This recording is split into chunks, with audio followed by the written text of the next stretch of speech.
এভাবেই হাওড়া ফিশ মার্কেটে শ্রমিকরা কাঁধে করে পদ্মার ইলিশ ভর্তি কার্টুন নিয়ে যাচ্ছেন আড়তে।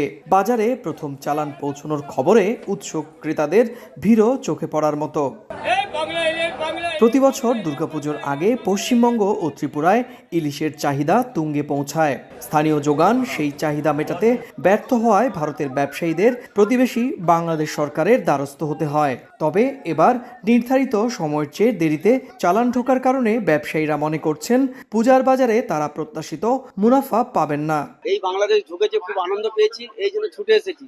এসে দেখছে অতিরিক্ত দাম, অনেক লেটে ঢুকেছে আর দাম भी অনেক ज़्यादा হচ্ছে। ডিমান্ড সব সময় বাংলাদেশ ইলিশের আছে, কিন্তু যদি রেটটা হাই হয় তাহলে তো একটা শ্রেণীর লোকেরাই মাছ খেতে পারে, সবাই তো আর খেতে পায় না।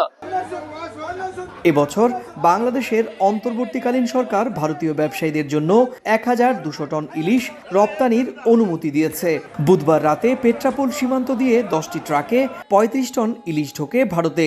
বৃহস্পতিবার সেই চালান পৌঁছেছে হাওড়ার আড়তগুলিতে। আগামী 5 অক্টোবর পর্যন্ত চলবে ইলিশের এই আমদানি। সুব্রত আচার্য, সময় সংবাদ, কলকাতা।